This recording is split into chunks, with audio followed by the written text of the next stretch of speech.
हम एक कीर्तिमान के रूप में स्थापित कर सकें। आज इस कार्यक्रम में हमें अनेक शासकीय एजेंसियों का भी सहयोग प्राप्त हुआ है। जिला प्रशासन, नगर निगम, यह जो प्रांगण हमें मिला है नगर निगम के सौजन्य से मिला है, और इसके साथ ही विभिन्न शासकीय विभागों के द्वारा जो इसमें सहयोग दिया गया उसकी भी मैं सराहना करता हूं और उन्हें साधुवाद देता हूं। मीडिया के जो बंधु हैं, जो सोशल मीडिया इन्फ्लुएंसर्स हैं, उन्होंने भी पिछले एक माह से हल्दीघाटी विजय शक्ति समारोह को प्रसिद्धि देने और विमर्श को बदलने में बहुत सहयोग दिया है। तो यहाँ पर जो मीडिया बंधु और विराजमान हैं और जो आज यहाँ नहीं आए हैं लेकिन दूरस्थ स्थानों से भी इसको लाइव देख रहे हैं, उन सभी का भी मैं हार्दिक स्वागत करता हूँ और उनके प्रति अपनी कृतज्ञता व्यक्त करता हूँ। आज के इस अवसर पर हमें पूजनीय सत्संगाचार्य जी का जो सानिध्य प्राप्त हुआ है, उससे चूंकि पूजनीय सत्संगाचार्य जी को संपूर्ण लोग ऑनलाइन सुनते हैं और अंतर्राष्ट्रीय स्तर पर जो भारतीय मूल के विदेशों में बसे हुए प्रवासी लोग हैं, वे भी उनको सुनते हैं और इसलिए निश्चित रूप से यह अंतर्राष्ट्रीय विमर्श हमें स्थापित करने में सहायता मिलेगी। एक और बात यहाँ हमें अपने स्मरण में रखने की है कि सभी मुगल इतिहासकारों तक ने हल्दीघाटी में महाराणा प्रताप की विजय को स्पष्ट रूप से इंगित किया। उन्होंने लिखा है कि हल्दीघाटी युद्ध पहले चरण में ही जब प्रताप ने आक्रमण किया मुगल सेना पर, तो मुगल सेना तितर-बितर होकर और कई कोस पीछे भाग छूटी और बाद में जब मेहतर था यह घोषणा करते हुए आगे आए कि बादशाह साहब स्वयं आए हैं, तब कहीं जाकर वे भारतीय सेना डूबी। इस प्रकार से अनेक ऐसे ऐतिहासिक तथ्य हैं जिनसे यह स्पष्ट सिद्ध होता है कि हल्दीघाटी युद्ध में महाराणा प्रताप की विजय हुई थी और अकबर की सेना परास्त हुई थी और उसकी पराजय के कारण ही जब मानसिंह और राजस्थान लौट अकबर के दरबार में तो यह सारे प्रमाण हैं। इससे ये विमर्श परिवर्तन में सहयोग है। अब हमारे आज के संत श्री परम पूज्य निम्बार्क पीठाधीश्वर अनंत ऋषि विभूषित महाराज श्री पधार चुके हैं। अधिक समय न लेते हुए मैं अब दीपक जी से आग्रह करता हूँ तो महाराज श्री के स्वागत सत्कार की कार्य को संपन्न करें और मैं अब महाराज श्री पधार गए हैं तो परम पूज्य निम्बार्क पीठाधीश्वर महाराज श्री का अपने ओर से और वीर शिरोमणि महाराणा प्रताप समिति की ओर से और आप सभी जो बंधु बहनें या विराजमान या इस कार्यक्रम को देख रहे हैं उन सभी ओर से स्वागत करता हूं और अपनी हार्दिक कृतज्ञता व्यक्त करता हूं। महाराष्ट्र में सलेमाबाद से यहाँ प्रवास करके उस कार्यक्रम में हमें सानिध्य प्रदान किया। इतना कहकर मैं अपनी बात को यहीं पूरा करता हूँ। आप सबका आभार। हमारा सौभाग्य है कि मंच पर पूज्य संत श्री पधार चुके हैं। पूज्य संत श्री वैष्णव संप्रदाय में श्री निम्बार्क संप्रदाय सनातन वैदिक परंपरानुयायी प्राचीन संप्रदाय इस पीढ़ के वर्तमान में निम्बार्काचार्य पीढ़ पर 49 से आचार्य अनंत श्री विभूषित निम्बार्काचार्य पीठाधीश्वर जगद्गुरु निम्बार्काचार्य श्री श्याम शरण देवाचार्य श्री श्री महाराज विराजमान है। स्वल्प बालवयनी जे ने आपको उत्तराधिकारी नियुक्त किया। आप अत्यधिक मेधा के धनी हैं। आपके स्वागत के लिए मैं श्री प्रेम नाथ जी कटारा बांसवाड़ा से खड़ा है, श्री भगवती प्रकाश जी, श्री अशोक जी पुरोहित, श्री सुभाष मनोहर से आग्रह करता हूँ कि आप बुलाकर स्वागत एवं सत्कार करें।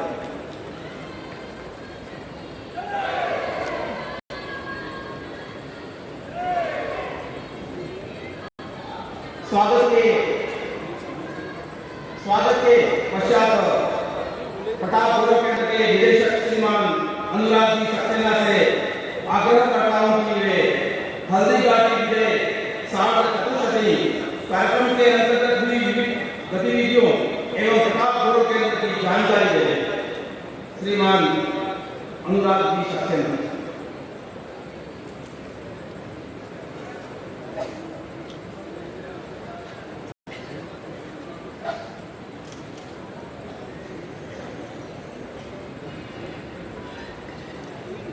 हल्दी घाटी सागर चतुर्दशी समारोह के इस कार्यक्रम में मंच पर उपस्थित पूज्य संत निर्माण पीठाधीश्वर जगत गुरु निर्माणाचार्य श्री श्यामचरण देवाचार्य श्री जी महाराज विराजमान, आपका हार्दिक स्वागत करता हूँ। हमारे पूज्य सरसंघचालक माननीय श्री मोहन राव ठाकुर जी एवं वीर शिरोमणि महाराष्ट्र समिति के अध्यक्ष श्री भगवती प्रकाश शर्मा जी, पूरे देश भर से आए हुए अति विशिष्ट व्यक्ति और मेवाड़ के कोने कोने से इस पावन धरा को अपनी पवित्र वाणी से, ओजस्वी वाणी से लगातार प्रेरणा देने वाले पूज्य संत वृंद,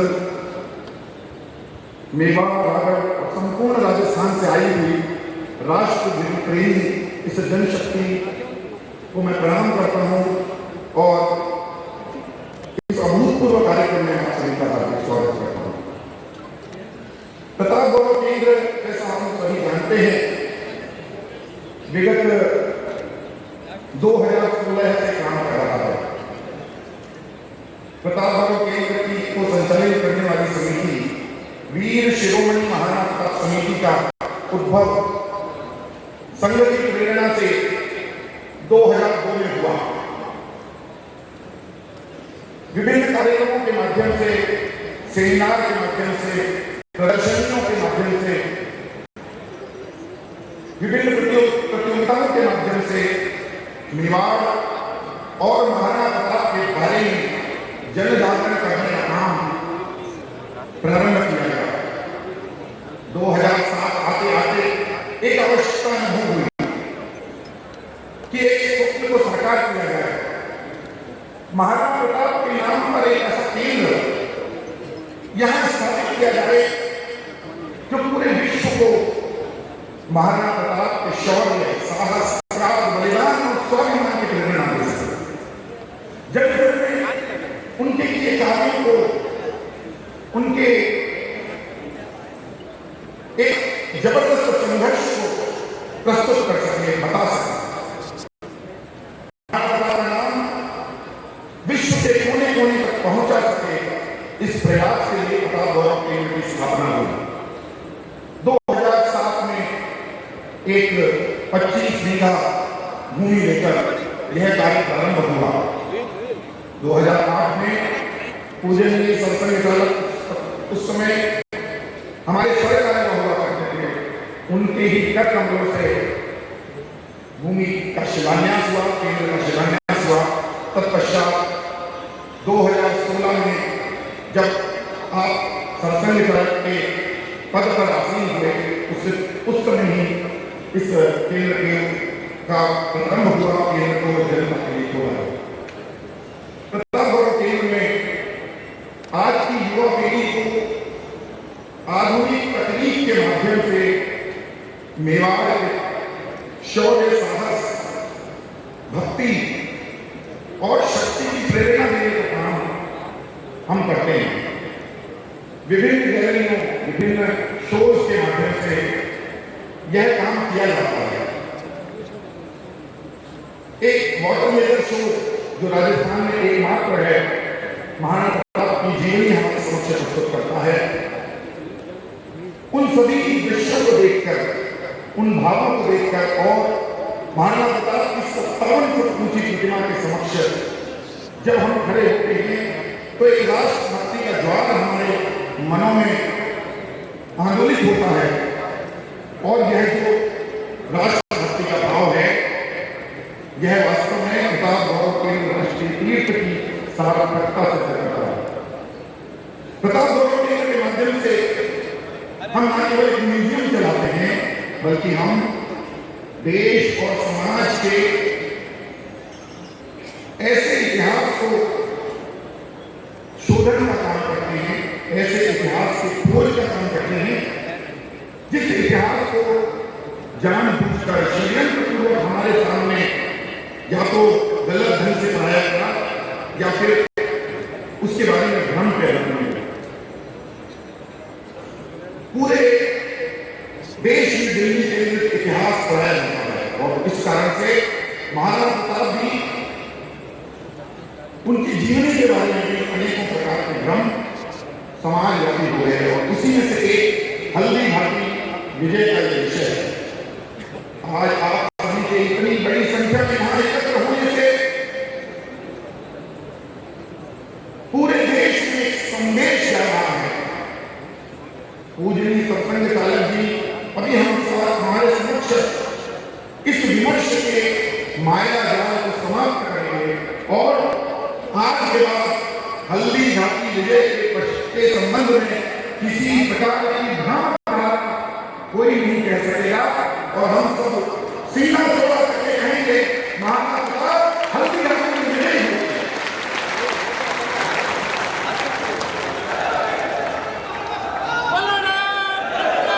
वर्षों से एक भ्रम को फैलाया गया था, एक झूठ को बोला गया था, आज उसकी परिणति होने वाली है। प्रताप गौरव केंद्र के माध्यम से हम इस प्रकार के विमर्शों को भी तोड़ने का काम करते हैं जो भारतवर्ष की संस्कृति, भारतवर्ष के संस्कारों और भारतवर्ष के महापुरुषों की ओर गलत दृष्टि से देखते हैं। विशेष रूप से निवावट महाराणा प्रताप के बारे में हम विभिन्न प्रकार के काम, कार्यक्रम और शोध करते हैं और इस विचार को निरंतर आगे बढ़ाने का काम करते हैं। मैं आप सभी से अनुरोध करता हूं कि हमारे हाथ से हाथ मिलाएं, हमें सहयोग करें। प्रताप गौरव केंद्र आने वाले समय में आधुनिक तकनीक के माध्यम से विभिन्न प्रकार के परिवर्तनों की ओर आगे बढ़ रहा है और इस परिवर्तन की दिशा में हम सभी के विचारों की, हम सभी के सहयोग की निरंतर आवश्यकता है। आप सभी इसी प्रकार हमारी शक्ति बनकर हमारे पीछे बढ़ेंगे तो निश्चित ही समय आएगा कि महाराणा प्रताप, निवावट और इस भारत के जितने भी महापुरुष हैं जिनके बारे में लगातार धारणाएं फैलाई गई हैं, उन सबको तोड़ने का काम हम करेंगे। मैं तुम्हें हल्दी घाटी के 450 वर्ष पूर्ण होने के उपलक्ष्य में, हल्दी घाटी विजय के 450 वर्ष पूर्ण होने के उपलक्ष्य में और आज ये जो देश महाराणा प्रताप की पावन जन्म जयंती है, उसकी शुभकामनाएं अपना स्नान जारी करना। धन्यवाद। पूज्य पिताजीश्वर जगत गुरु निर्माणाचार्य श्री जी महाराज से हमारी करवत प्रार्थना है कि आप हमें अपने मंगलमय आशीर्वचन से प्रकाश करने की कृपा करें। आदरणीय संत श्री श्री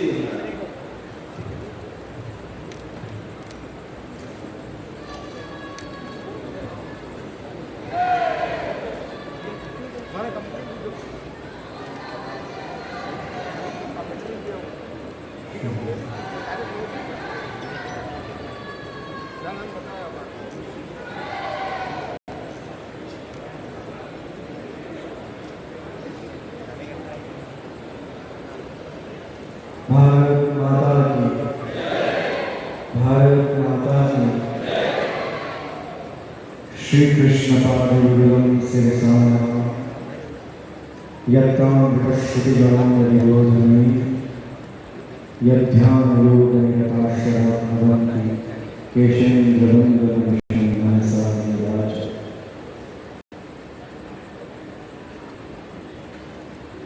मंचस्थ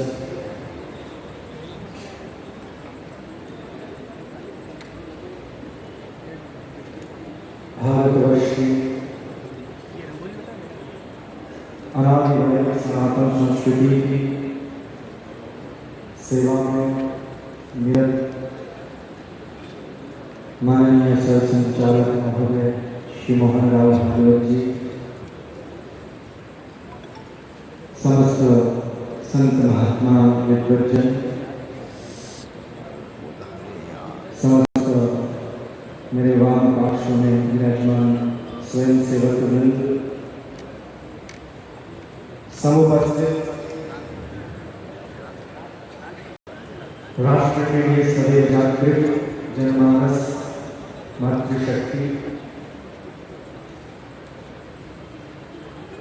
आज अत्यंत गौरव का दिवस हम सभी सनातन धर्मावलंबियों के लिए।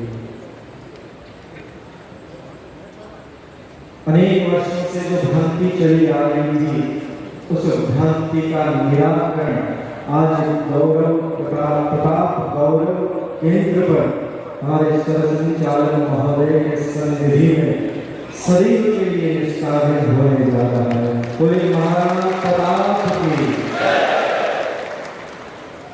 साध चतुर्दशी विजयोत्सव, साध चतुर्दशी विजयोत्सव आज हम सभी जिस गौरव के साथ मना रहे हैं, इस हल्दी घाटी के इस मेवाड़ की परम पावन भूमि, मेवाड़ की यह वह परम पावन भूमि है जहाँ पर राष्ट्र भक्ति के लिए, हमारे आदि वैदिक सनातन संस्कृति की रक्षा के लिए महाराणा प्रताप ने अपना सर्वस्व बलिदान कर दिया, पर हमारी भारत भूमि पर कोई आंच नहीं आने दी। ये वो परम पावन भूमि है, भारत माता की। और ये मेवाड़ की परम पावन भूमि में मोहन राव भागवत जी से संगीत करना चाहूंगा कि मेवाड़ की परम पावन भूमि शौर्य की तो है ही, इसमें कोई संदेह नहीं।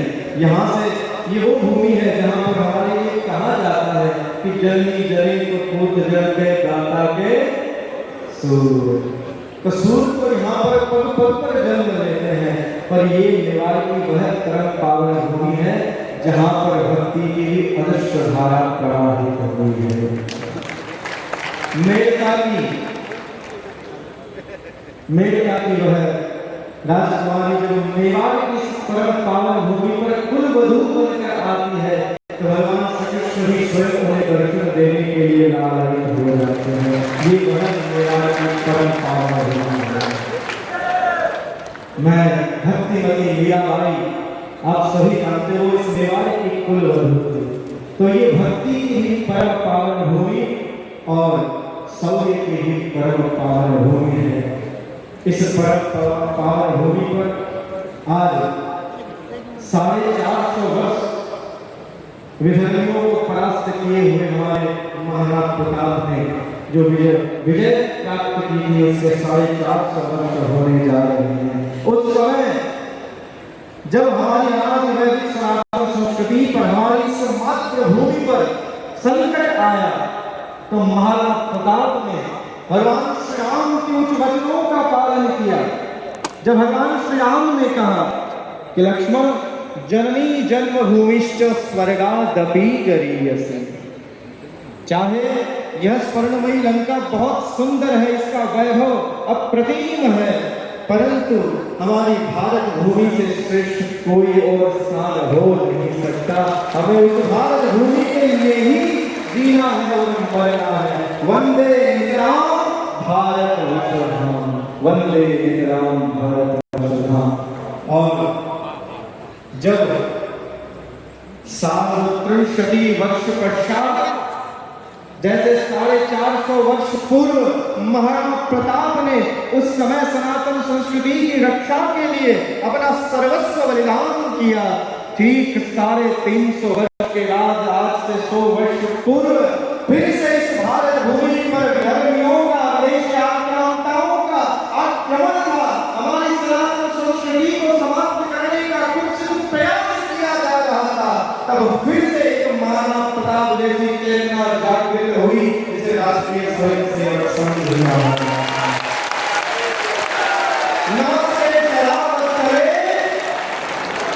नमस्ते सदावत्सले, ये वो फिर से एक जागृति, और आज भी अनवरत 100 वर्षों से राष्ट्रीय स्वयं सेवक संघ हमारे इस राष्ट्र को एकजुट और सुरक्षित किए हुए है। एक एक स्वयं सेवक अपना संपूर्ण जीवन केवल राष्ट्र के लिए समर्पित करता है, इस मातृभूमि के लिए समर्पित करता है।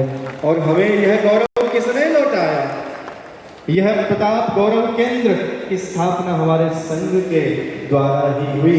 तभी तो हमें पता चला कि हमारे महाराणा प्रताप, जिनके लिए कहा जाता है कि कदाचित वह पराजित हो गए थे, ये मिथ्या भ्रम फैलाया गया था, और उस गौरव को फिर से हमें लौटाने का यदि सत्कार किया है तो राष्ट्रीय स्वयंसेवक संघ ने किया है। और ये केवल एकमात्र नहीं, ये केवल एकमात्र नहीं, अनेक ऐसे उदाहरण है जब हमें भ्रमित किया गया, हमें ये बताया गया कि हमारी संस्कृति, हमारे लोग, तब राष्ट्रीय स्वयं सेवक ने, चाहे वो भगवान श्री राघवेंद्र सरकार की जन्मभूमि पर उनका विराजमान होना हो, अथवा हमारे राष्ट्र का, भारतवर्ष का गौरव, हमारा मुकुटमणि कश्मीर हमें फिर से प्राप्त होना हो, इसमें कहीं ना कहीं संपूर्ण योगदान हमारे राष्ट्रीय स्वयं सेवक संघ का है। जय श्री राम, जय श्री राम। ये वो परम पावन भूमि है जिसका कण कण चंद्र है। इस मिट्टी से विलग करो, ये मिट्टी है बलिदान की, चंदन है इस देश की माटी, तपोभूमि हर ग्राम है, चंदन है इस देश की माटी। आज यहाँ पर अवस्थित एक एक राष्ट्र भक्त की वाणी से यह ध्वनि गुंजायमान होनी चाहिए। उन राष्ट्र के शत्रुओं, भक्तों को ज्ञान होना चाहिए कि भारत का प्रत्येक जीव न जाति धर्म में बटा है, न वर्ग में, न वर्ण में बटा है। प्रत्येक हिंदू एक है, प्रत्येक हिंदू, चाहे जाति धर्म अनेक है, फिर भी हिंदू, क्योंकि हमारा ध्येय, हमारा यह जीवन जीने की हमारी जो प्रक्रिया है वह स्वयं के लिए नहीं होती। हमारा प्रत्येक क्षण हमारा इस राष्ट्र के लिए होता है, इस राष्ट्र के लिए होता है। इसलिए चंदन है इस देश की माटी। सभी गाने मेरे साथ में, ये राष्ट्र का उद्घोष है और यह प्रत्येक जनमानस में सदैव आंदोलित होना चाहिए। चंदन है इस देश की माटी, तपोभूमि हर ग्राम, हर बाला देवी की प्रतिमा, बच्चा बच्चा राम है, बच्चा बच्चा राम है। बोलो राम, बोलो राम, बोलो राम राम राम, बोलो राम, बोलो राम, बोलो राम।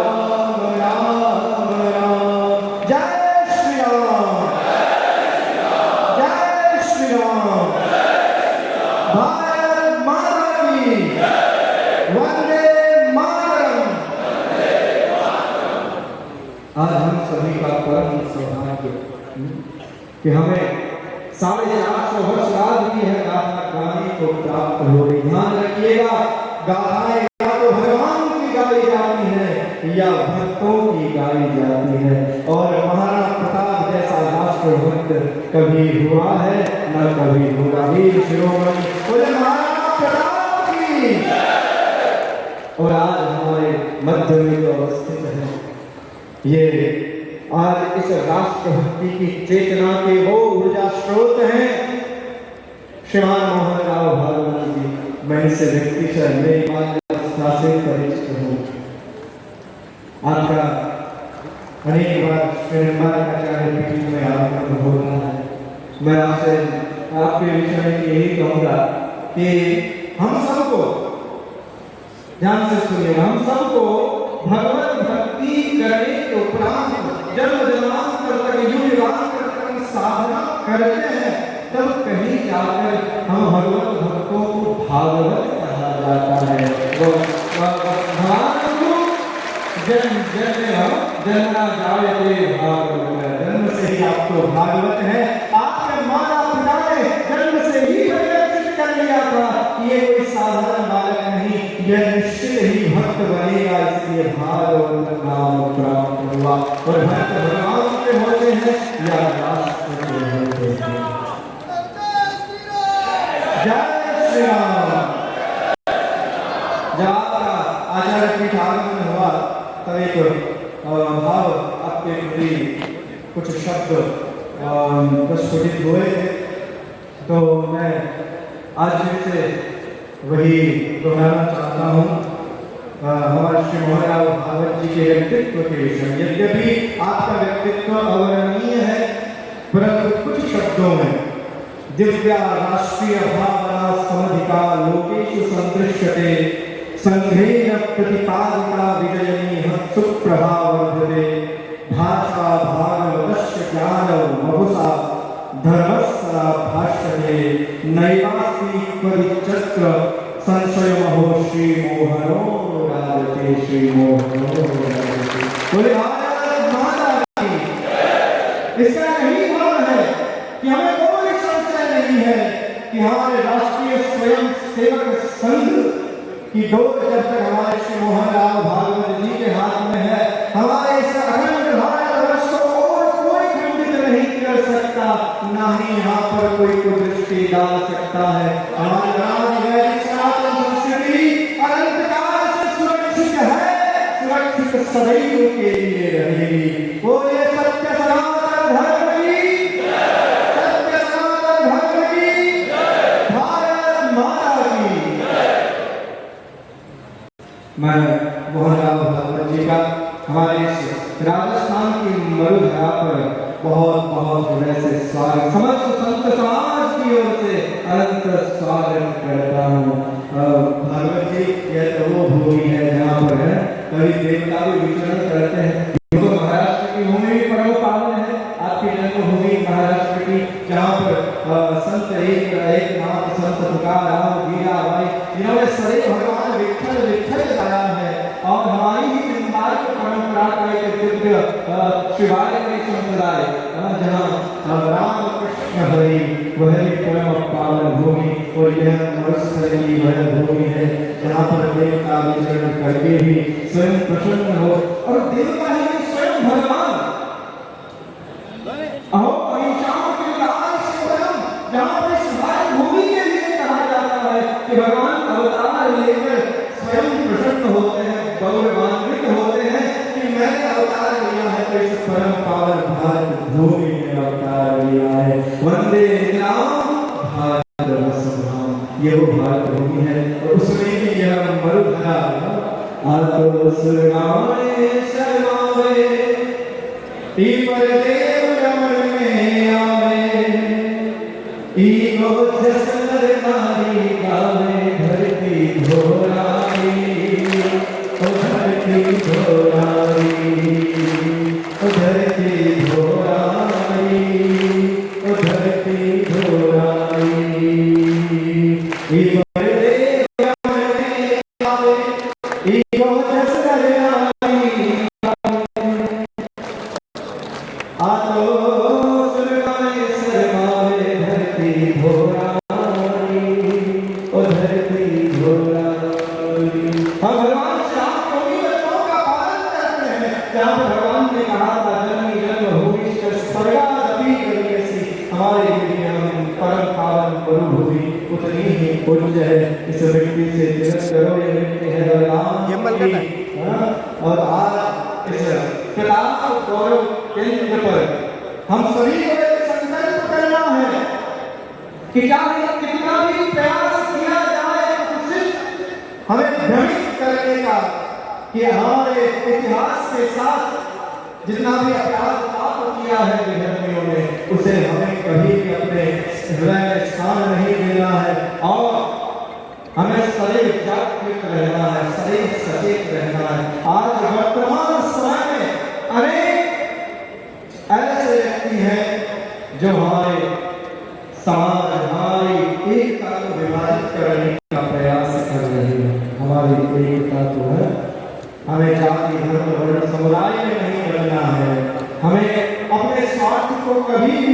प्रथम नहीं, हमारे लिए राष्ट्र ही प्रथम होना चाहिए। राष्ट्र ही। आजकल कुछ पंख से जो मैं भगत जी से कहूँगा, जैसे कि आज एक पंख यानी कीचड़, और उस कीचड़ से पंख जो निर्मल पंख होता है, निर्मल पंख से सदैव पंकज का जन्म होता है, निर्मल पंख से पंकज का जन्म होता है, और जो मन युक्त पंख होता है उससे केवल कोकरोचों का ही जन्म होता है। ध्यान रखिएगा, ये हमें निश्चित करना है कि हमें निर्मल पंख से प्रस्फुटित हुए उस पंकज की ओर जाना है, अथवा मन में सने हुए उस कोकरोच को हमें प्राथमिकता देनी है। ध्यान रखना होगा। भारत माता की, क्योंकि उस निर्मल पंकज के दंड में संघ जैसे धर्म दंड का अवलंब है, इसलिए वह पंकज श्रेष्ठ है, वह पंकज श्रेष्ठ है। अधिक कुछ कहने की आवश्यकता नहीं। आप सभी हमारे माननीय शिक्षक संचालक महोदय मोहन लाल भागवत जी के दिव्य सुवचनों को, वचनों को श्रवण करने के लिए यहाँ पर लालायित है। मैंने अधिक समय ले लिया, मुझे लगता है, तो इसलिए मैं अपने इस वाणी को यहीं पर विराम देते हुए हम सभी को सदैव गर्व होना चाहिए कि हम उस आध्यात्मिक सनातन संस्कृति से आते हैं जिसने सारे संसार के कल्याण के लिए घोष किया है।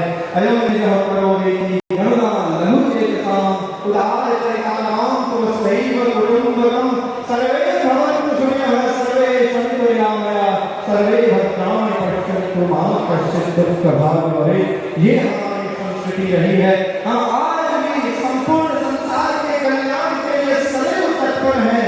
जिस दिन भारत की शरण में सारा विश्व आ जाएगा, इस विश्व में केवल शांति ही शांति और प्रेम ही प्रेम होगा।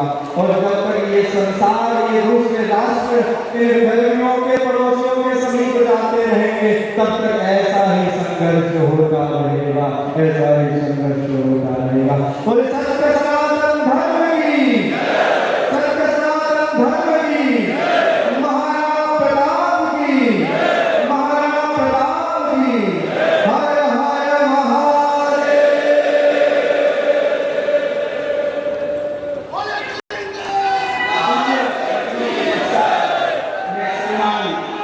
प्रकाश वाले से अनुरोध करता हूँ कि अपना जागरण भी प्रस्तुत करने के लिए बता दें।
की जयंती के अवसर पर हमें पावन उद्बोधन से प्रदान करें।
पूज्य श्रद्धेय संतचरण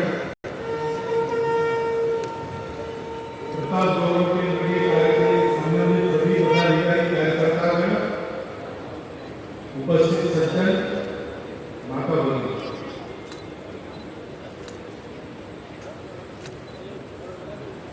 अधिकारी मित्र के 450 वर्ष का कार्यक्रम उसके लिए यही एक दिन उपलब्ध था, इसलिए एक दिन पहले आना होगा। तब ये ध्यान में नहीं था कि अधिक मास के कारण ज्येष्ठ शुक्ल तृतीया की तिथि जो मई में पड़ती है वो जून में पड़ेगी, उसी दिन पड़ेगी।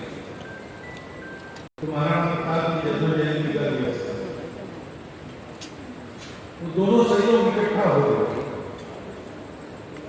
आज महाराणा प्रताप की जयंती, कल लगभग 450 वर्ष पूरे हो गए।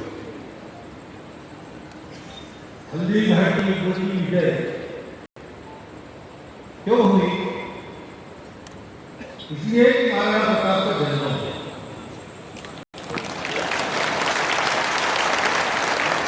आज का दिन कल के दिन का कारण है, ये हमको समझना पड़ेगा। हल्दी घाटी युद्ध में विजय हुई महाराणा प्रताप की,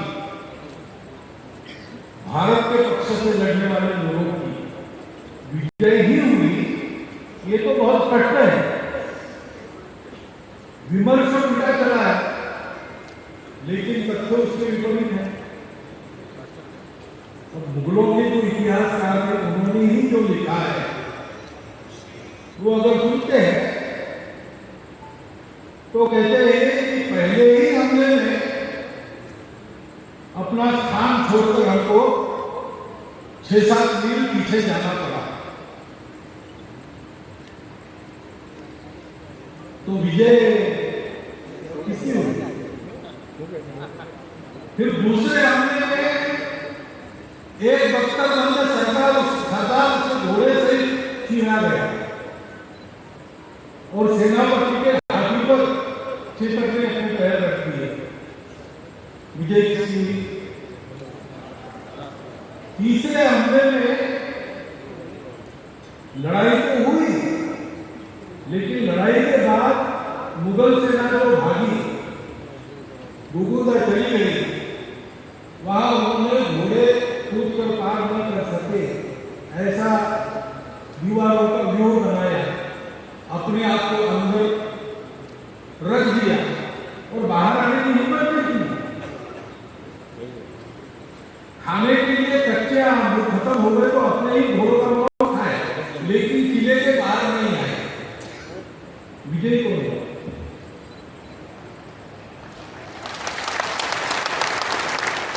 ये जो ऐसे नैरेटिव बनाने वाले इतिहासकार रहते हैं, उस जमाने में भी थे, उनकी आदत रहती है। एक दूसरा उदाहरण मैं देता हूं,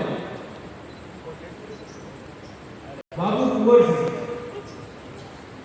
झांसी की रानी की मृत्यु के बाद और नाना साहब पेशवा नेपाल चले गए, कुछ लोग अंग्रेजों के शरण में चले गए, कुछ लोग लड़ना कायम रखा, तो बाबू कुंवर सिंह अपने राज्य वापस गए जगदीशपुर और उस राज्य को उन्होंने अंग्रेजों से ले लिया लड़की। तो अंग्रेजों ने उनको जगदीशपुर जाने न देने के लिए बहुत सारे हमले किए, लेकिन बाबू कुंवर सिंह का तंत्र क्या था? जो राणा प्रताप ने हल्दी घाटी के युद्ध में तंत्र का इस्तेमाल किया, उसी प्रकार का उनका तंत्र था। अंग्रेजी फौज आती थी, हिंदी फौज थोड़ी थी,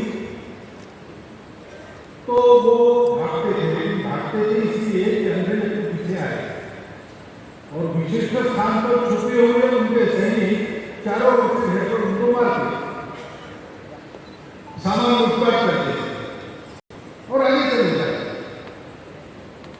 ऐसा होता तो ब्रिटिश चले गए, विजय हो गए, राज्य वापस ले गया। आगे 10 महीने तक उनकी तो 3 महीने बाद में मृत्यु हो गई, लेकिन आगे 10 महीने तक वो स्वतंत्र ही रहा। लेकिन अंग्रेजों की रिपोर्ट क्या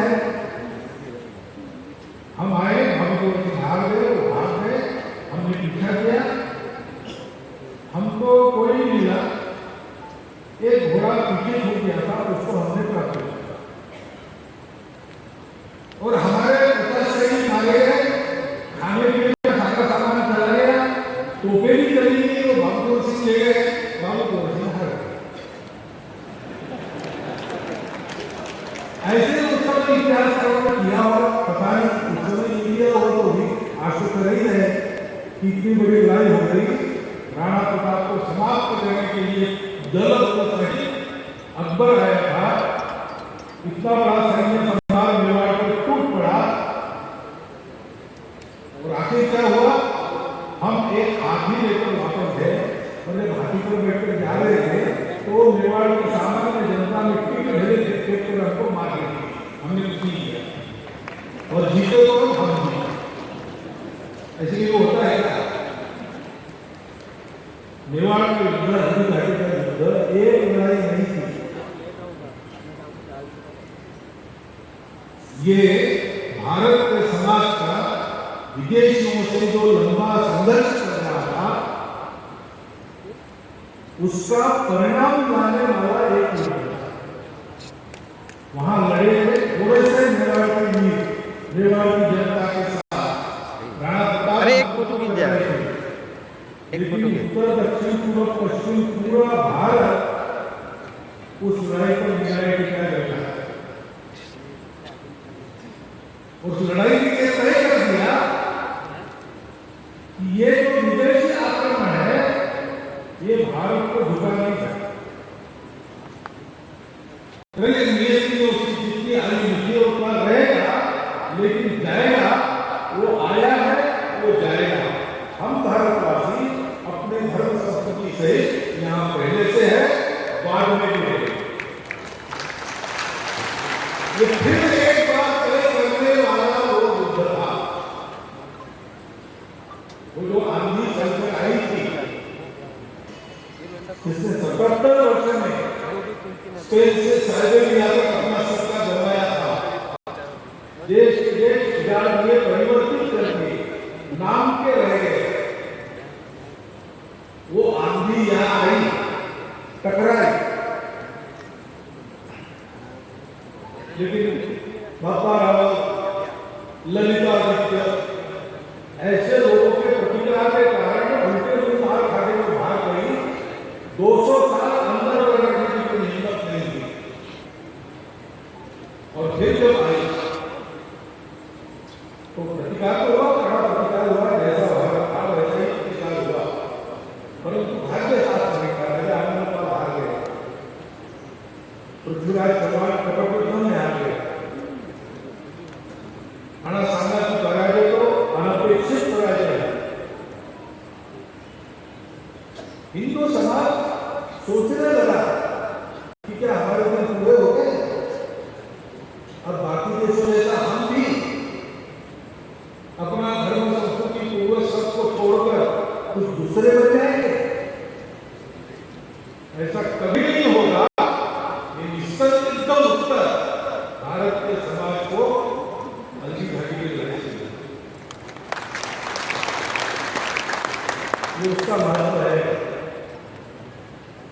समय समय पर भारतवर्ष में ऐसी आंधियां बहुत आई, सारी दुनिया को काट देने वाली आंधी आई और क्षणभर दुनिया को लगा भी होगा कि अब समाप्त है, लेकिन अब समाप्त नहीं है। यूनान मिस्र रोमा सब मिट गए यहाँ से, कुछ बात है कि हस्ती मिटती नहीं हमारी। वो हस्ती हमारी पूरे रणआवेश के साथ उग्र रणगंडी का रूप धारण करके उस समय हल्दी घाटी के मैदान में, हल्दी घाटी के दर्रे में प्रकट हुई और उसने पास के मैदान को रक्त तलाई। ये हमारा पराक्रम है, ये हमारा अमरत्व है। और जैसा मैंने कहा सही रूप से उसका मूल जहां है, उस मूल पे जन्म का दिन आज तो विचार करना है। ऐसा क्यों हुआ? कंप्यूटर में डाटा डालते तो अकबर को ही जीतना, लेकिन नहीं जीता। क्या था?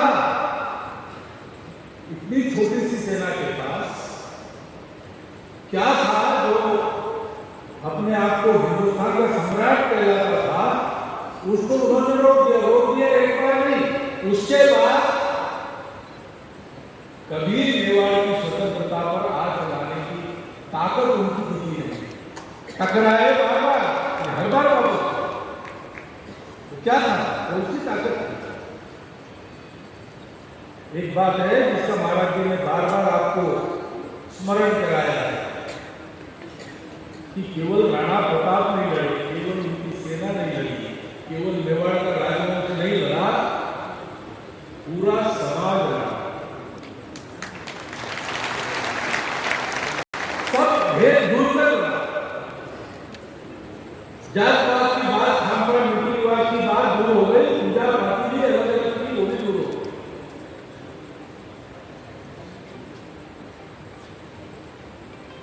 पूरे समाज की ये एकता कैसे निर्माण हुई? तो जिनको ये संघर्ष का नेतृत्व करना था, नेतृत्व के लिए नहीं करना, स्वत्व की रक्षा के लिए करना, उनका अपना लेना देना विजय पराजय से नहीं था। वो तो ये मान के चले थे, हतो आप प्राप्त से स्वर्ग जितवा हो सके नहीं। विजय पराजय को परिणाम की बात है, परिणाम सोच के हम नहीं उतरे। परिणाम सोच के काम करने वाले लोग जहां बल दिखता है वहां चले, लेकिन जिन्होंने कहा था कि विजय पराजय का परिणाम हम मानते नहीं, हम एक ही परिणाम मानते हैं, भगवान ने हमको जैसा जन्म दिया है, जैसा देश दिया है, जैसा समाज दिया है, धर्म दिया है, संस्कृति दी है, हम जिएंगे तो उसके साथ जिएंगे, नहीं तो मरना चाहिए। ये संकल्प उनका था, और इस संकल्प के चलते, इस संकल्प की शुद्धता के जानकर कि नेतृत्व अपना सबको अपना मानता है,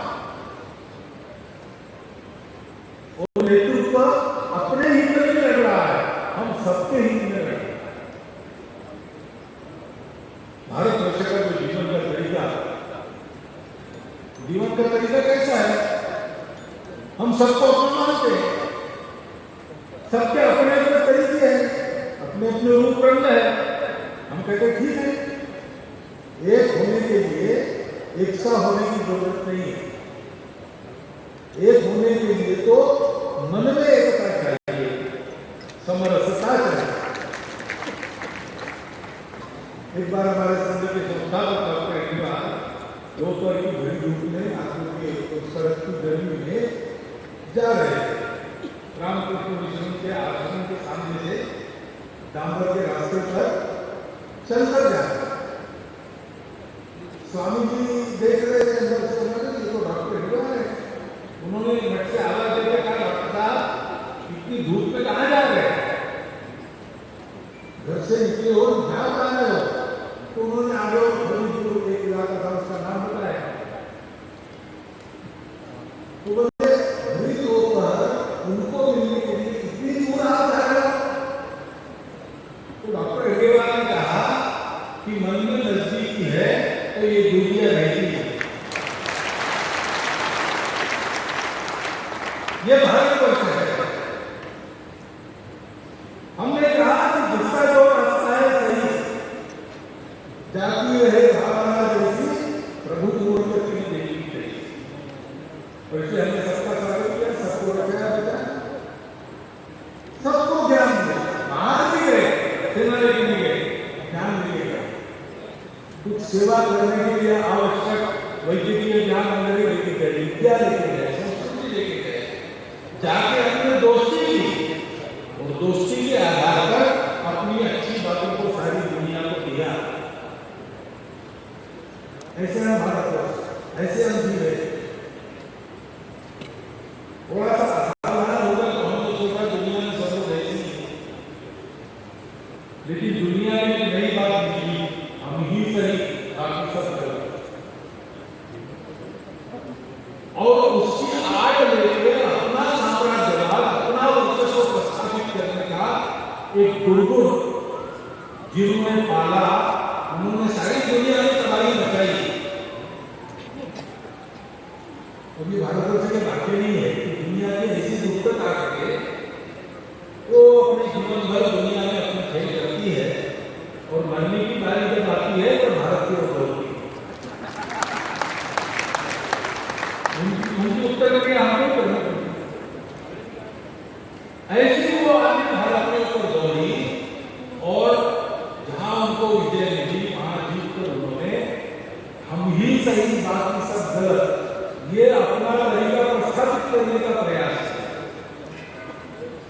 वैसे तो राज्य सत्ता को हम महत्वपूर्ण नहीं मानते, हो कोई हो तो हमें कहा है, क्योंकि हमारे यहाँ राजा हुए, अनेक राजा हुए, उनकी आपस में लड़ाइयाँ भी हुई, राजा बदले भी, लेकिन किसी राजा ने अपने तरीके दूसरों पर थोपे, मतलब था सत्ता से बस मैं प्रभु हूँ, उसके लिए लड़ाई हुई। लेकिन लड़ाई होने के बाद पूरा बदलने का प्रयास किया, किसी ने नहीं किया। जब ये होने लगा तो हमको ध्यान में आ गया, वे सबसे कीमती हमारा धन जो है उसी को लूटने वाले हैं। हमारे देश के इतिहास में बहुत उतार चढ़ाव है, और उतार चढ़ाव के अनुसार हमारी ही स्थिति भारत में अच्छी बुरी बनती रही। कभी जब सब ठीक था, हम सब लोग बहुत सुखी थे, धन साधन से भरपूर थे, स्वास्थ्य भी ठीक रहता, सारी बातें अच्छी जैसे राम मंदिर का वर्णन होता। लेकिन कभी उतार आ गया, विपत्ति में पड़ गए, तो सब लोग गरीबी हो गए। आसमानी सितारे दोनों आपत्तियों की शिखा, संसार दुख से भरा, पेट में अन्न नहीं आ गया, तुलसीदास जी ने वर्णन किया क्या स्थिति हुई मातृभूमि से अपने संबंध। हमने अच्छे दिन देखे, बुरे दिन देखे, चलता रहेगा, परंतु हमने अपना सब कुछ खोकर भी जो कभी नहीं खोने दिया, वो ये हमारा तरीका है, हमारी संस्कृति है, हमारा धर्म है, हमारे देश की एकता है। आज भी देखिए आपस में बहुत लड़ते हैं, बहुत सी बातों को देख रहे हैं, लेकिन जब भारत की सीमा पर कोई शत्रु बोलता है या अंदर घुसता है, तो सब झगड़े भूलकर सारा देश छूट जाता है। बस यही है कि बाहर शत्रु है तो हम नहीं रहेंगे, बाहर कोई नहीं है अपनी चुनौती देने वाला, तभी एक रहना चाहिए, क्योंकि हमारी एकता ये वास्तव है, हमारी विविधता को सत्यता से। सबसे पहला आह्वान राणा प्रताप ने क्या किया? कुंभलगढ़ में रहते समय उस एकता को प्रसारित किया, हिंदू में जाकर रहेंगे, राजपुरुष गरीब व्यक्ति में जाकर रहेंगे, ये उन्होंने किया है, और इसलिए सारे समाज में उनके प्रति एक विश्वास, एक अपनापन, और उनके गुण तो देखे ही लोगों कितने स्वाभिमान, कैसे न्यायी है, स्वाभिमान है, चारित्र संपन्न है, और हम सबको अपना मानते हैं, तो हमारे धर्म संस्कृति पर संकट आता है, उसका प्रतिकार करने का नेतृत्व कौन करेंगे? वही करेंगे, और उनका नेतृत्व होगा, सब लोग आएंगे, सब लोग करेंगे। वो संघर्ष पूरे समाज ने किया, राजस्थान में रहने वाले समाज को प्रत्यक्ष लड़ना पड़ा, बाकी भारत राह देख रहा। उस समय इतनी बुद्धि हमारी बनी हुई थी कि भाई कहीं संघर्ष तो होता हो, बैठकर देखना नहीं, केवल आशीर्वाद नहीं देना, जाना मदद करने के लिए, तो बाद में बात हो गई, लेकिन उस समय नहीं था। तो एक तरह से राणा प्रताप अकेले ही खड़े रहे, लेकिन अकेले नहीं क्या हो, सत्य के लिए, न्याय के लिए, धर्म के लिए, भारत के लिए खड़े, लोक हितकारी शासन प्रशासन के लिए खड़े, और इसलिए जीतेंगे तो जीतेंगे, मरेंगे तो स्वर्ग पाएंगे।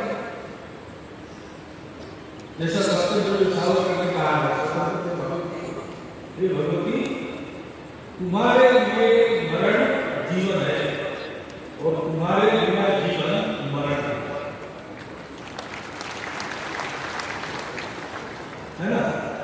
राणा प्रताप हो गए, ऐसा से वो नहीं गए, वो एक बार हो गए, तब से अभी भी जीवित है। ये बातें हमारे को भी मिलती है, ये हमारे मन के अंदर छुपे राणा प्रताप हो।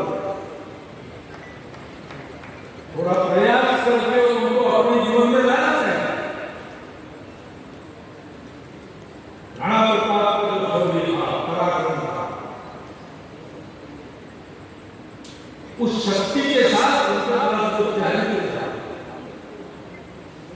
कैसे शुरुआत है भारत का जो शिक्षा के लिए मानसिंह नायक उनके रेंज में पड़ गए। लोगों ने कहा कि अभिभावक मगर नहीं, ये अपनी रीति नहीं, हमारी लड़ाई भारत की रीति के लिए है। रीति छोड़ के हम लड़ेंगे तो पहले क्या करेंगे? असावधान शत्रु को लाल करना हमारी रीति नहीं है। जब रीति का पालन करते थे इस प्रकार, लेकिन नए नए तरीके जो आवश्यक है धर्म संस्कृति देश समाज का बदलाव करने के लिए उनको भी सीखते थे। ये जो तंत्र है छापामार लड़ाई, वो तंत्र उन्होंने उपयोग में लाया। आगे सीधे मैदान में एक सेना दूसरे से टकरा की, लेकिन उनके ध्यान में आया इससे हम हुतात्मा होंगे, कीर्ति होगी। हुतात्मा की कीर्ति को अवसर रहती है, परंतु हमको जिसको बचाना है वो नहीं करते। तो उन्होंने उस तंत्र का उपयोग किया। उस तंत्र के उपयोग से उनको पूर्ण मिले। अलीगढ़ की लड़ाई के तीसरे चरण में इसी का उपयोग करके उन्होंने अपनी सेना को मैदान से पार की। सेना सुरक्षित हो गई। आगे चल के मेवाड़ को मुक्त करने के बाद साबरमती की राजधानी बनी और राज्य का गौरव करता रहा। सारे मुगलों के द्वारा आक्रांत किए गए थाने उन्होंने छुड़वाई और एक धर्म न्याय नीति का सुशासन हिंदुआ सूरज के नाते एक हिंदू साम्राज्य उन्होंने स्थापित किया। अकबर विस्मृति की तरह आज हम राणा प्रताप की जयंती करते हैं। दुनिया में कहीं पर आपने सुना है अकबर की जयंती हुई? तो जीता कौन है? अलीगढ़ की विजय की शंका की बात है। भ्रम उत्पन्न कैसे होता है? आज हम यहाँ बैठे हैं, की बात कर रहे हैं, भगवी झंडे लगे हैं, साफ है अलीगढ़ में राणा प्रताप जी इसलिए हो रहा।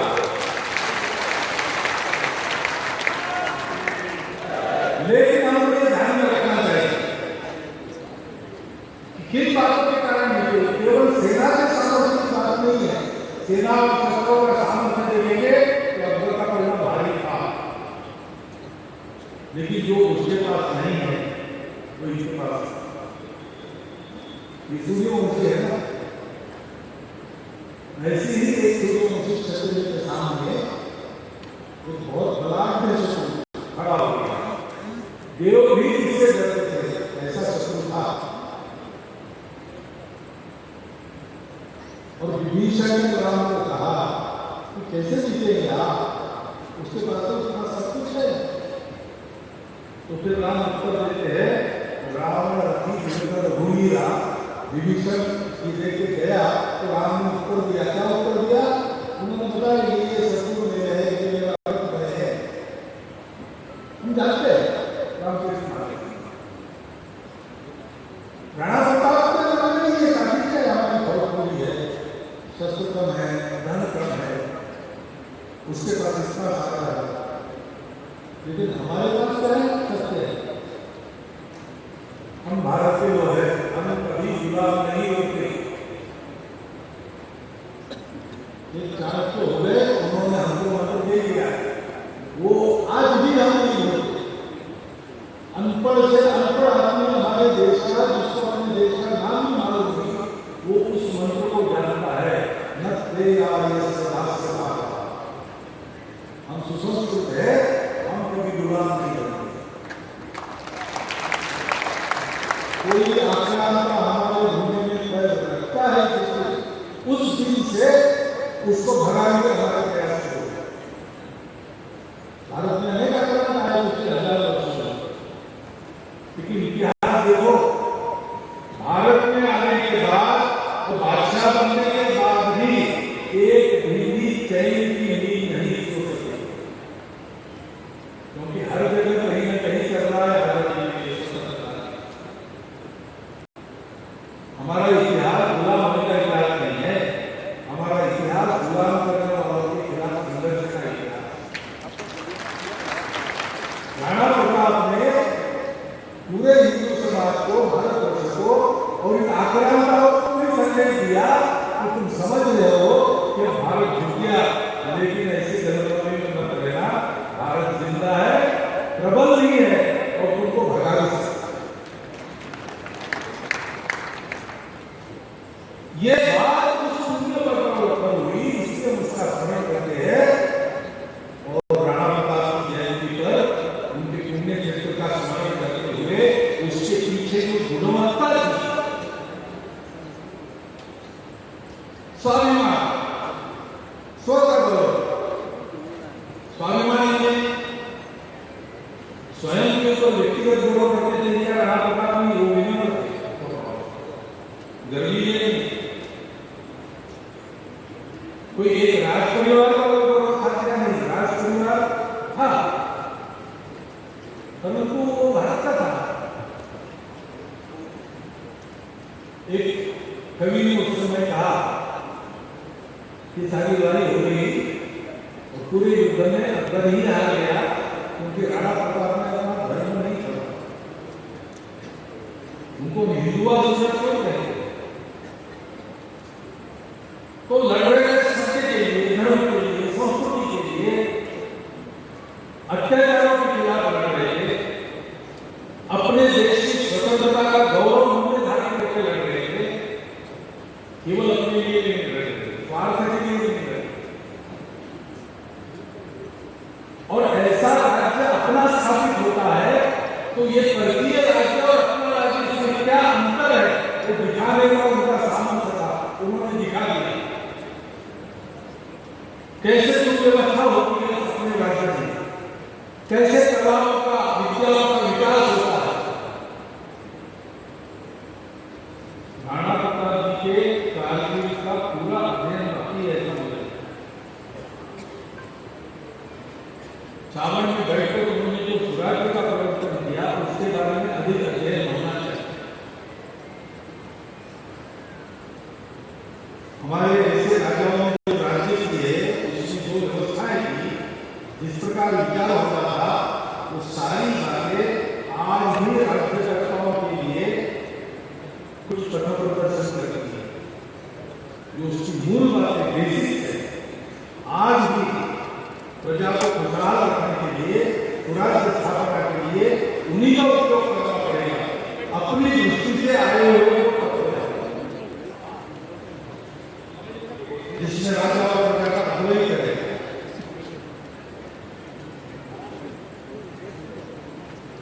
ये पूरा चरित्र का आदर्श उन्होंने रखा, उन्होंने केवल एक विजय नहीं था, एक स्वराज्य स्थापना करके दुनिया से केवल ऐसा नहीं किया, उन्होंने आने वाली पीढ़ियों के लिए एक तरीका स्वयं के जीवन से जीकर बताकर उपलब्ध करा, फिर कंडीशन को बनाएगा, फिर ऐसे ही रहना पड़ेगा, क्या करना राणा प्रताप का जीवन ऐसे ही नहीं है कि राजस्थान में मानी राणा प्रताप ऐसे ही कहते, वो असल का है। आज की स्थिति में तुम्हारा कहा कि भारत को दुकान से दूसरे स्वास्थ्य की दुकान बंद होंगे, ऐसे अंदर के और बाहर के पूरे दुनिया के ऐसे लोग षड्यंत्र कर रहे हैं भारत को होना पाए, झूठा डायरेक्ट देते हैं, झूठे रिपोर्ट करवाते हैं, तरह की हत्या में रखकर हमको झुकाने के लिए कर रहे हैं। हम कैसे इस परिस्थिति से पार करें?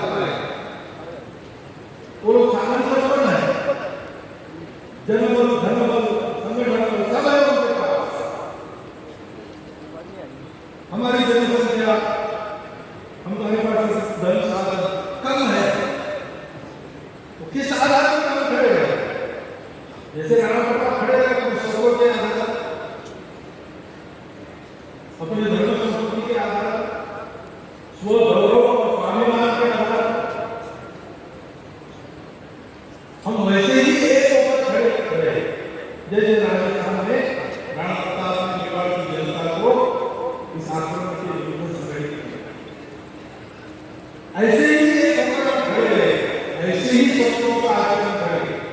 हमारा परस्पर व्यवहार इस सारे अभियान को, भारत के विकास के अभियान को आगे बढ़ाने वाला हो। हम छोटी छोटी संकुचित पहचान की बातें छोड़ दें। हो गया, पूरा भारत है, एक है, और दुनिया को धर्म देने वाला भारत खड़ा है। परम भारत खड़ा है अपनी रक्षा के लिए भी और विविध प्रकार की चुनौतियों से दुनिया की रक्षा के लिए भी, विश्व मानवता के लिए भी भारत का उत्थान होना आवश्यक है। भारत का उत्थान होना है तो हम सब भारतीयों में सद्गुणों का, सच्चारित्र का, बल का, सब बातों का उत्थान होना आवश्यक है। कैसे करना और कैसा होना हमारे सामने रहना पड़ता है। हमेशा रहेंगे और जितनी मात्रा में हम उनके सद्गुणों का, उनके स्वाभिमान का, उनके सद्गुणों का, उनके शौर्य का, बल का, देश का अनुकरण करेंगे, उतनी मात्रा में वो सदैव रहेंगे, सदैव रहेंगे। और जब तक वो है तब तक हिंदी भाषा का युद्ध जितने बार होगा उतनी बार हम जीतेंगे। इसलिए कोई शंका रखने की आवश्यकता नहीं। हमको जीतना है, हमको विजय करनी है, क्योंकि विजय हमारी विजय नहीं है, ये दानवता और मानवता की विजय है, ये अव्यवस्था और व्यवस्था की विजय है, ये दुर्गुणों और सद्गुणों की विजय है, ये अधर्म और धर्म की विजय है। धर्म, व्यवस्था, सद्गुण, विश्व मंगल, विश्व कल्याण की कामना लेकर हमको उस संघर्ष के योद्धा के नाते खड़े होना है और सर्वथा अपने जीवन में राणा प्रताप के जीवन के सद्गुणों का अनुकरण करना है। ये संकल्प लेकर आज हम यहाँ से जाएंगे तो ये जो पुण्य पर्व है, इसमें विजय और विजय का कारण दोनों का उत्सव है।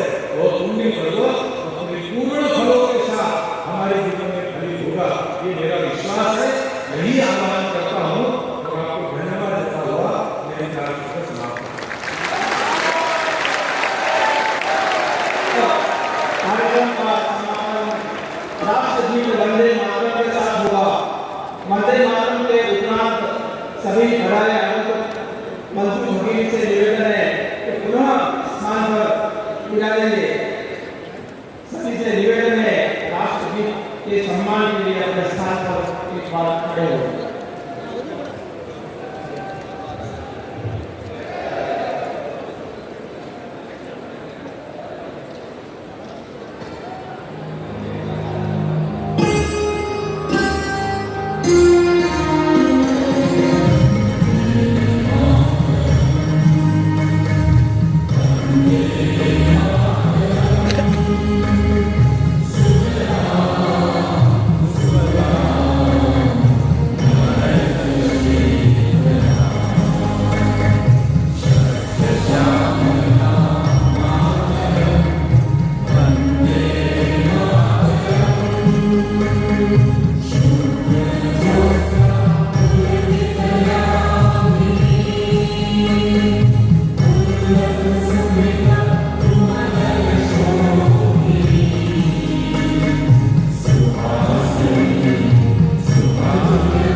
हमारे मध्य में राजस्थान के सुप्रसिद्ध गायक प्रकाश रानी उपस्थित हैं।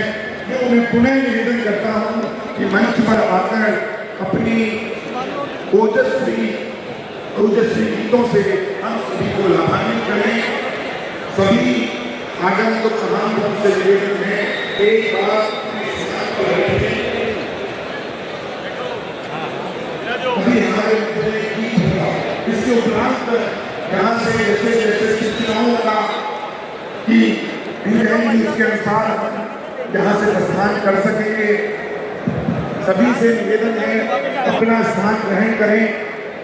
जैसे जैसे सूचनाएं दी जाएंगी उस अनुसार यहाँ से हमको जाना है।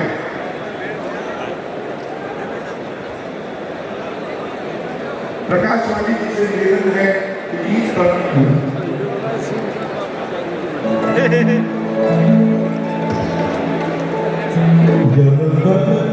चल चल बहती क्या कहती गंगा धारा,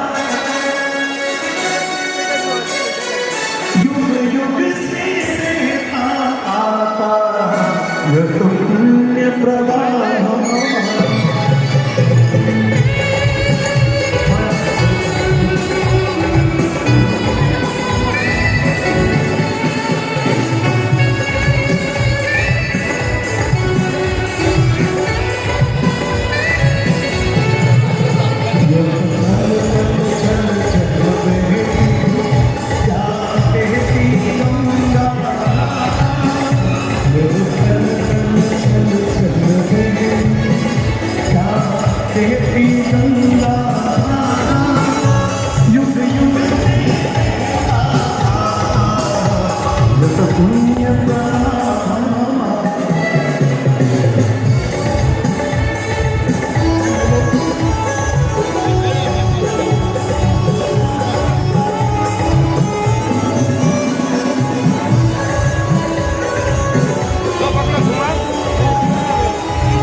कलाकृति बनी हुई है।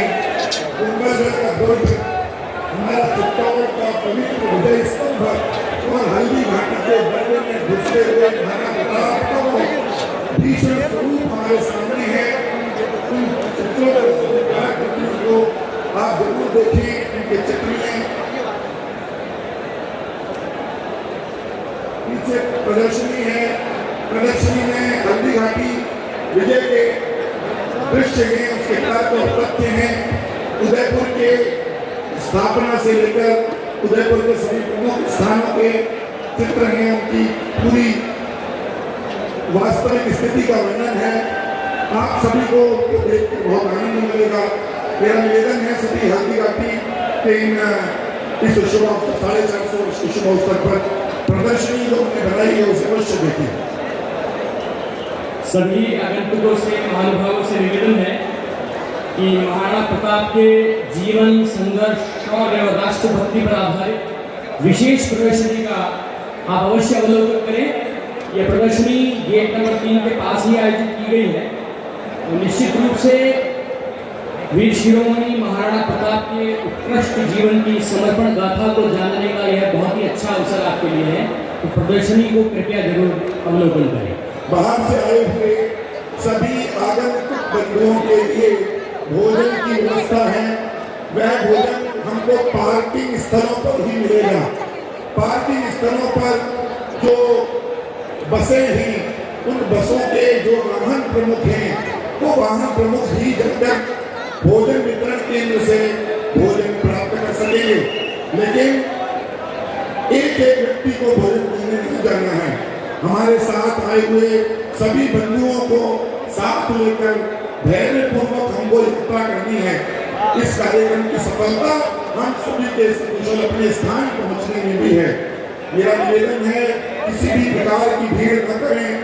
धैर्य के साथ, अनुशासन के साथ इस विजय के पर्व के उल्लास को हम मनाते रहेंगे। यहाँ से उदयपुर की सीमा से बाहर निकलकर सब अपने बस को किसी उचित स्थान पर रोककर जहां बैठने की और जल इत्यादि की व्यवस्था हो, वहां जाकर भोजन करना है। उदयपुर की सीमा में भोजन नहीं करना है। मैं पुनः दोहराता हूँ, हम सभी के लिए भोजन की व्यवस्था है। भोजन पार्किंग स्थलों पर उपलब्ध होगा। उन पार्किंग स्थलों पर बनाए हुए भोजन वितरण केंद्र में जाकर वाहन प्रमुखों को भोजन प्राप्त करना होगा। भोजन किसी एक व्यक्ति को नहीं जाना है। भोजन के लिए वाहन प्रमुख को ही जाना चाहिए।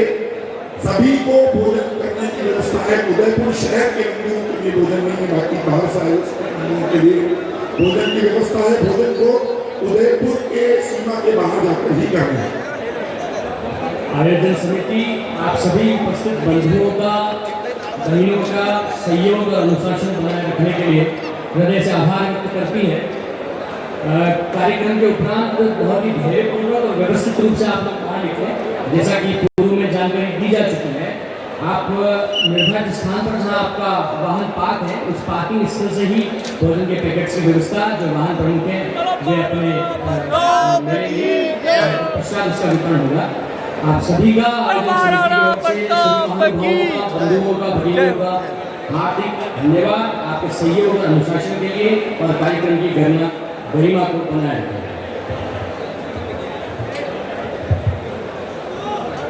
व्यवस्था का ऊपर है जिनको समेट की व्यवस्था, सभी लोग अपनी व्यवस्था समेट के जाएंगे। जिनके जिम्मे जो काम है उसको समेट के जाना है। जल व्यवस्था के जो सभी सदस्य कार्यकर्ता लगे हुए थे जल व्यवस्था में, तो कृपया मंच के सम्मुख पधारे। तो जो भी बॉटल्स वगैरह हैं पानी की, उनको कांच वाली बोतलों को पुनः उनकी व्यवस्था संभाले, उन्हें अपने पास ले ले, ताकि किसी भी प्रकार की कांच की बोतल टूटे ना।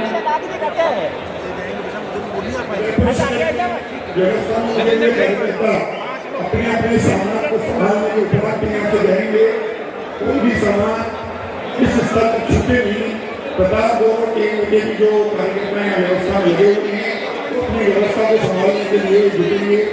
उदयपुर शहर के व्यवस्था में लगे हुए कार्यकर्ता अपनी अपनी व्यवस्था समझने के लिए तुरंत प्रभाव से लगेंगे।